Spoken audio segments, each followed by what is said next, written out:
कपड़े धोने वाली बहू। शादी के पहले से ही विभा को कपड़े धोने का बड़ा शौक था। कभी नल के नीचे तो कभी तालाब के पास। अरे मेरी नीली वाली लुंगी नहीं दिख रही है।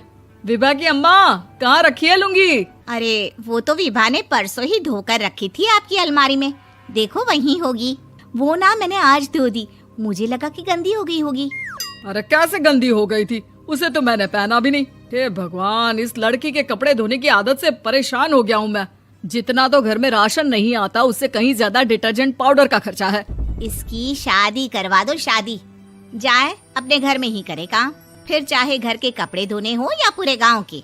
हाँ ठीक बोल रही हूँ, देखता हूँ मैं कोई लड़का। वो दिन भी आ जाता है जब विभा को देखने लड़के वाले आ जाते हैं। लड़की मुझे अच्छी लगी। होने वाली सास कहती है, बेटी अगर कुछ पूछना है तो पूछ लो। वैसे तो हमारी लड़की बहुत ही शर्मीली है, जो बोल दो वो मान लेती है, इसे क्या पूछना होगा। अरे कैसी बात कर रही हो माँ, मुझे इन लोगों के घर रहना है, सवाल तो कई है।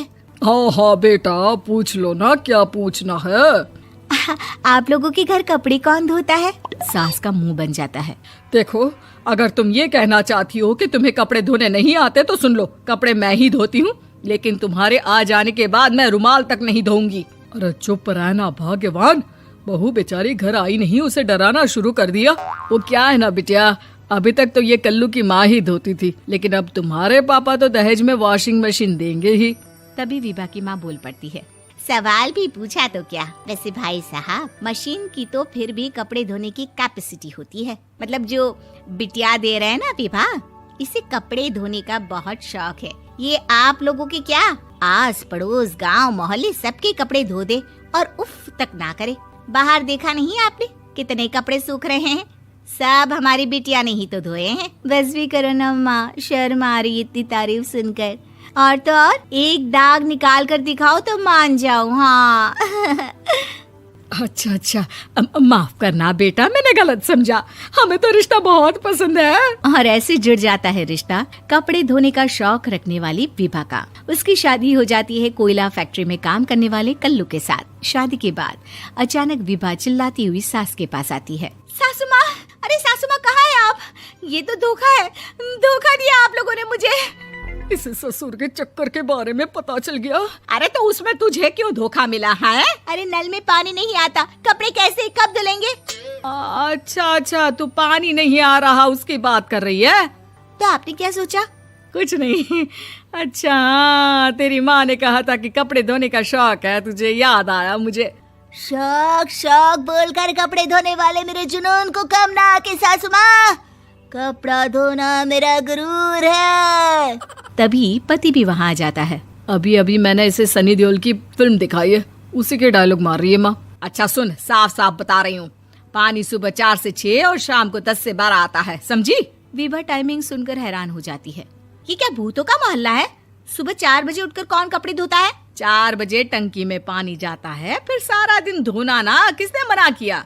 अरे कैसी बात कर रही हैं? 200 लीटर की टंकी में कितने कपड़े धो लूंगी मैं? सुबह ही उठ जाऊंगी मैं। अब क्या था, विभा सुबह 4 से लेकर रात के 12 बजे तक कपड़े ही धोती रहती। एक रोज सास पड़ोस से निकलकर कहीं जा रही होती है कि साथ वाली कहती है, हाँ कल्लू की माँ, जरा ये बताओ कि 2 साड़ी है, 2 ब्लाउज और एक पेटीकोट और एक नाड़े वाला लंबा कच्छा। हाँ तो? अरे तो क्या, कितना लोगी धुलाई ये बताओ। धोबन दिख रहे हैं हम क्या? हमारे पति सरकारी नौकरी से अभी रिटायर हुए हैं और बेटा सुपरवाइजर है कोयला फैक्ट्री में। धोबन समझ रखा है हमें?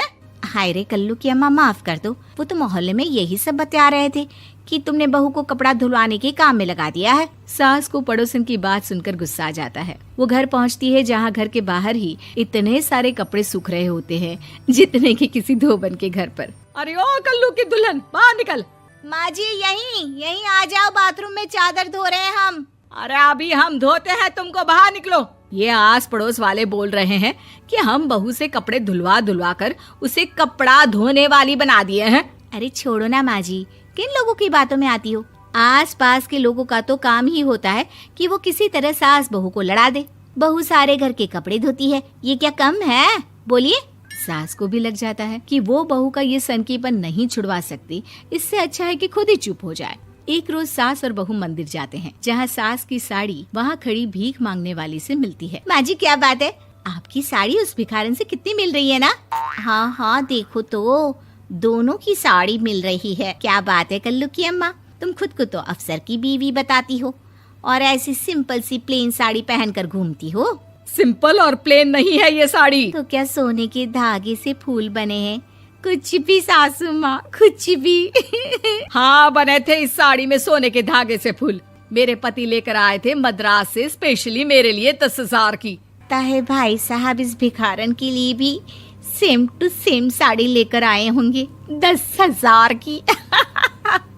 सास उस वक्त तो कुछ नहीं कहती, लेकिन बहू के साथ घर आती है और अलमारी से एल्बम निकाल कर लाती है। ये साड़ी देख रही है, ये वही साड़ी है जिसे मैंने अभी पहना था।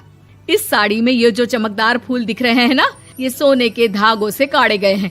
लेकिन तू लोकल वॉशिंग मशीन ब्रश से घिस घिस कर सारे फूलों को निकाल कर साड़ी प्लेन कर दी।